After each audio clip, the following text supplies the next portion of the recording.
Picture this with me for a second.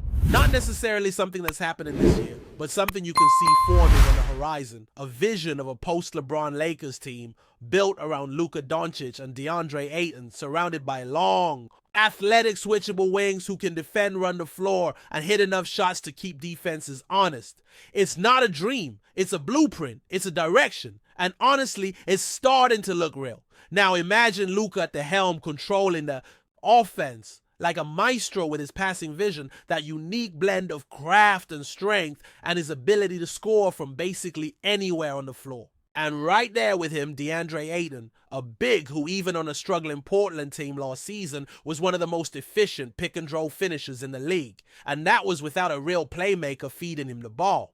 Imagine what that duo looks like when it's Luka pulling the strings. That pick-and-roll combination could very well become the deadliest two-man game in the NBA. It has the potential to be that dangerous. But the real fun begins when you start thinking about what you can build around those two. Think about it, three wings. Guys like Darren Holmes, Arthur Kaluma, and Darius Bazley, all between 6'8" and 6'9", all with wingspans pushing or surpassing 7 feet, all with the tools to guard multiple positions. These aren't just theoretical players either. They're already in the system, already getting reps, already showing flashes of what they could become. Take Holmes, for instance.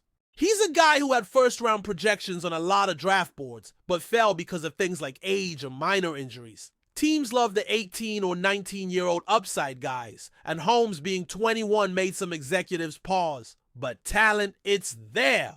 He's a high-level athlete already showing defensive instincts that could translate to covering 1 through 5 in the league. He can switch recover contest, and even though we haven't seen him in summer league due to injury scouts around, the league are still high on his ceiling. He's got that raw versatility teams are obsessed with. Then there's Kaluma. Built like a tank, moves like a wing, and he just shot 50% from deep in summer league. Yes, it's a small sample, and no, he's not a knockdown shooter yet. But that number turns heads. He's been switching onto guards, holding his ground in the post, showing real two-way promise. He looks huge on the court, like a legitimate NBA-ready body with the kind of defensive versatility that you can teach. That's the kind of player every contending team is hunting for. And Bazley, he's the ultimate wild card, a Swiss Army knife who can do a little bit of everything. One night he's blocking 5 shots, the next he's putting the ball on the floor and going coast to coast. The jumper needs work, no doubt. But he brings energy, length, and a defensive presence that fits perfectly into this idea of positionless, modern basketball unit. The Lakers don't need him to be a 20-point scorer. They need him to be the guy who makes life miserable for opposing wings and bigs on the other end. This isn't just throwing out names and hoping something sticks. This is a potential identity for the Lakers moving forward. And when you look at the way the league is trending, toward wings who can switch everything wings, who can space the floor wings, who can make plays in transition, this direction makes all the sense in the world. We've already seen what works around Luka. You give him the ball around him with guys who can defend and shoot and let him cook. That's how Dallas made their finals run. Luka and Kyrie were the engines, but it was the defenders around them that gave that team balance. Imagine taking that same formula and plugging in Ayton instead of a smaller guard. Suddenly you've got rim protection, rebounding, and finishing all wrapped into one. Luka and Ayton together. That's a real 1-2 punch. And if Ayton can get back to being that 22-23 point per game score, which honestly is within reach when you consider he was putting up 18 and 10 in Phoenix without an elite point guard, then the offense takes care of itself. Luka's gonna get his 30. Ayton has 20 plus. That's already 50 points from 2 players. Now sprinkle in a couple of wings that can hit threes / cut and keep the ball moving. And you've got a problem for opposing defenses every single night. Let's be clear, none of this works if those wings can't shoot. We're not asking for all 3 to turn into Klay Thompson overnight, but they've got to be respectable. 37% from deep. That's the magic number. Good enough. To space the floor, keep defenders honest, and give Luka those lanes to operate. If Holmes, Kaluma, and Bazley can all get there or close to it, then suddenly the offense opens up like a book. Luka drives, help comes, kick out, boom, open 3, rinse and repeat. And the defense, man, the potential is insane. You've got 6'9", wings flying around, contesting everything, switching every screen, clogging passing lanes. Ayton anchoring the middle, trying to step into that role of elite rim protector. If he commits to that end, you could be looking at a top 5 defense with Luka Doncic on the floor. That's the kind of setup that wins multiple championships in today's NBA. Score 120 a night and still clamp down on the other end. That's the dream. That's what teams spend years trying to build. Even if Holmes, Kaluma, or Basley don't all pan out, the idea remains the same. You go out and find players like them. Long, athletic two-way wings with upside.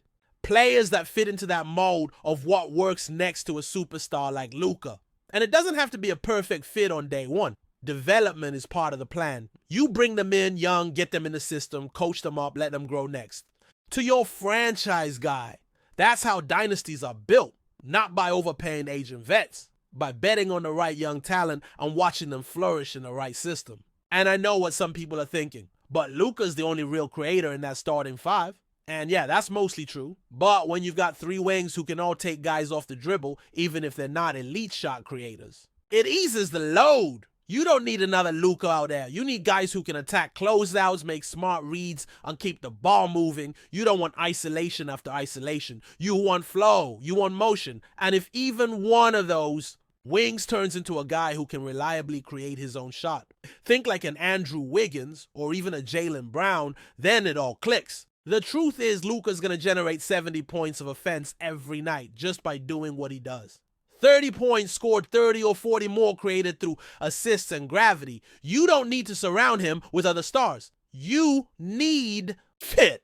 You need spacing, defense, and athletes who understand their role.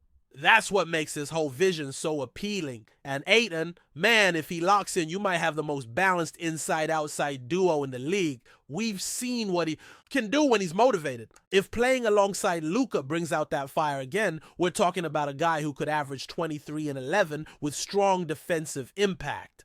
Not a fantasy, a real outcome. One that would completely shift the identity of the Lakers for the next half-decade. And remember, with the way the new CBA is structured, building this kind of roster isn't just smart, it's necessary. You can't afford to stack max contracts like before.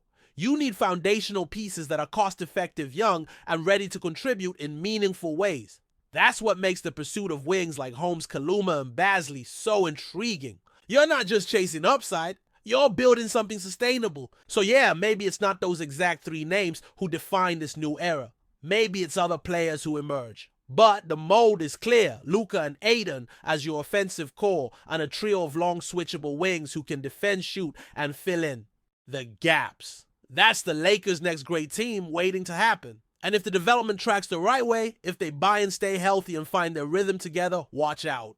Here's the thing that's been simmering under the surface this whole time. This isn't just about building a good team. This is about transition, about a shift in how the Lakers think about team building. For the last decade, this franchise has been all about star hunting. LeBron, AD, Westbrook. They went for the names, the resumes, the ready-made greatness. And hey, it worked. They got a title, but it also left them in a constant cycle of scrambling for depth, for youth, for identity. You're always chasing fit around, though. The stars never really developing anything organic. But now, with LeBron nearing the end and the era of super team building becoming harder under the new cap structure, it feels like the Lakers are pivoting, slowly, carefully, towards something more sustainable. Towards scouting, development, cohesion. That's why these names matter. That's why Kaluma, Basley, and Holmes aren't just summer league projects. They're trial balloons for a new philosophy. You get the sense that the front office is finally saying, what if we build the next core instead of buying it? And you see that even in how they're handling summer league, there's intention now. They're not just throwing guys out there to see who can get hot. They're giving extended run to specific players, letting them work through mistakes, emphasizing defense communication and structure. It feels like there's a plan in place, not just for who's playing now, but for what kind of team they want to be 2, 3, 5 years from now. And that's refreshing, especially from a franchise that's often been accused of chasing the shiny object at the expense of everything else.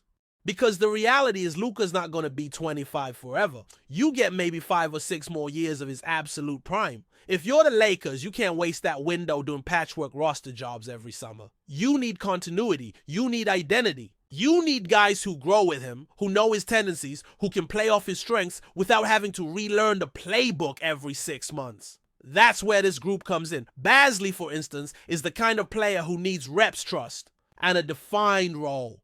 Give him that, and he gives you back a guy who can defend the perimeter and the paint, handle the ball in transition, and even initiate some offense in a pinch. He's not a star, but he's a glue guy, a connector, someone who fills in the gaps when your primary scorers need a breather. Those guys win you playoff games. Not because they put up 40, but because they make the 3 right reads in a row that turn a close game into a win. Kaluma is another story entirely. He plays like he's got something to prove every second he's on the floor. The body language, the aggression, the confidence, it jumps off the screen. You can tell he sees this as his shot. And that's exactly the kind of hunger you want next to a guy like Luka. You don't need players who defer. You need guys who dare, who see the lane open and attack it, who miss a shot and come right back down looking for the next one. That mindset matters, especially in a system where most of the attention is going to Luka and Ayton.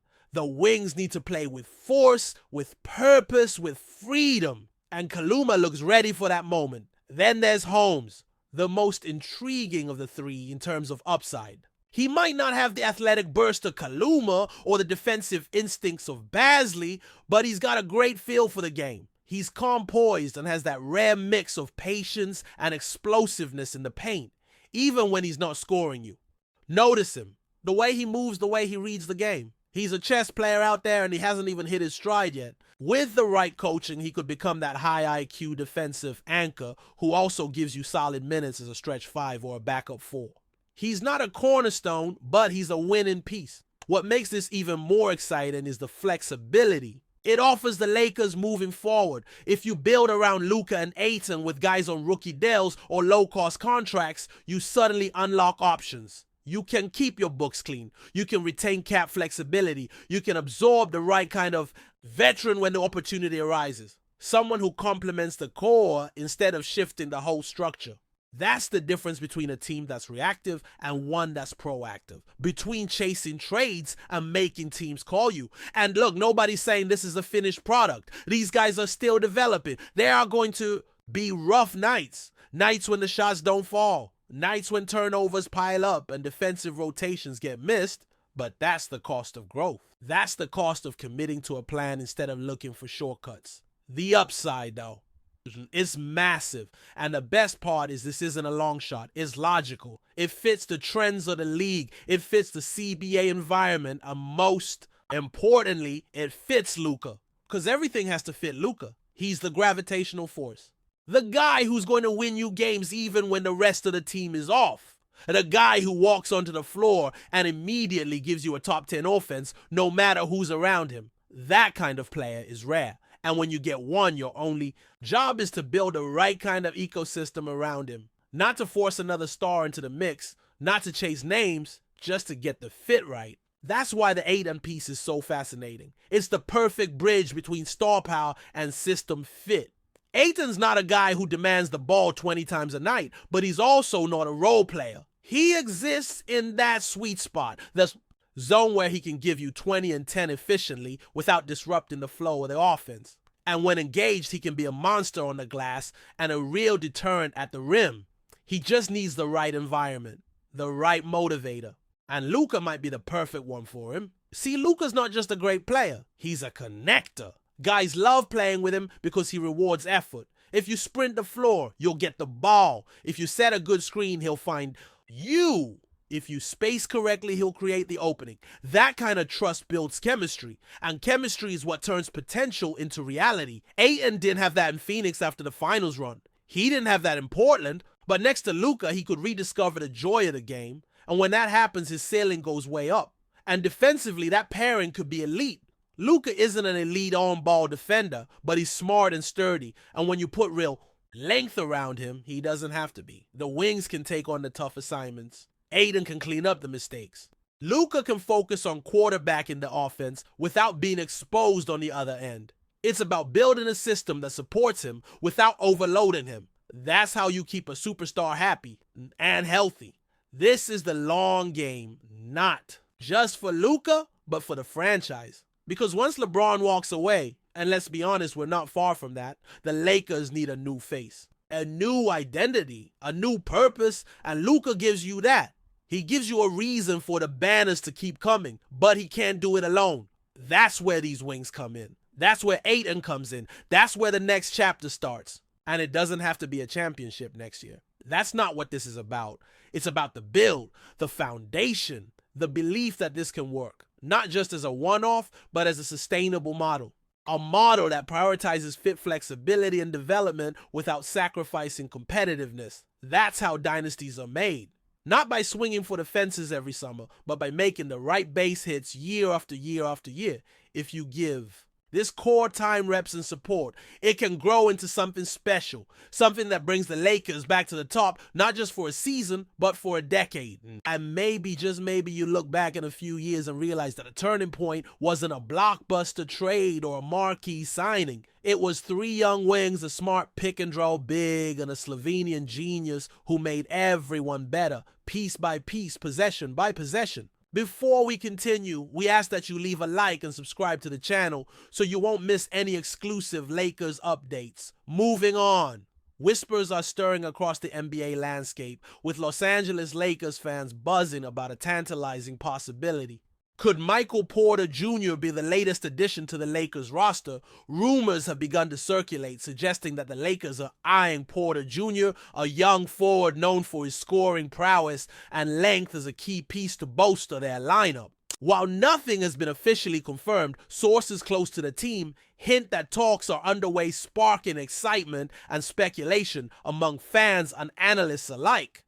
Michael Porter Jr., who has shown flashes of brilliance during his time in the league, brings a combination of sharpshooting and athleticism that many believe could perfectly complement the Lakers' current core. His ability to stretch the floor with deep shooting and attack the basket aggressively offers the Lakers a versatile weapon on offense. For a team constantly searching for the right mix to contend at the highest level, adding Porter Jr. could be a game changer. The Lakers have faced their share of challenges in recent seasons, grappling with injuries and roster inconsistencies that have prevented them from reaching their championship aspirations. Adding a player like Porter Jr., who carries the potential to develop into a go-to scorer, might be exactly the spark they need. However, some remain cautious, noting that Porter Jr.'s health has been a concern in the past, and his ability to stay on the court consistently will be crucial if the Lakers decide to pull the trigger. Fans have already started imagining how Porter Jr.'s offensive skill set could mesh with the Lakers' stars. The thought of him knocking down threes alongside the likes of LeBron James and Anthony Davis has generated considerable hype. If the Lakers can integrate Porter Jr. effectively, it could open up the floor significantly and create new dynamics for their offense, making them a tougher matchup for opponents. While official statements are yet to be released, and the Lakers' front office remains tight-lipped, the growing chatter suggests something is brewing. Could the Lakers really be on the verge of adding Michael Porter Jr. to their squad? If so, this move would signal the team's serious commitment to strengthening their roster and pushing for another championship run. The coming days and weeks promise to be fascinating for Lakers fans, eager to see if this rumor turns into reality. Until then, the NBA world watches closely, waiting to see if Michael Porter Jr. will soon don the iconic purple and gold jersey. Stay informed exclusively about Los Angeles Lakers. News, subscribe to our channel, and hit the like button to keep receiving daily updates. Also share your opinion on the news in the comments, as your contribution is crucial for the Lakers. Stay tuned for the next video.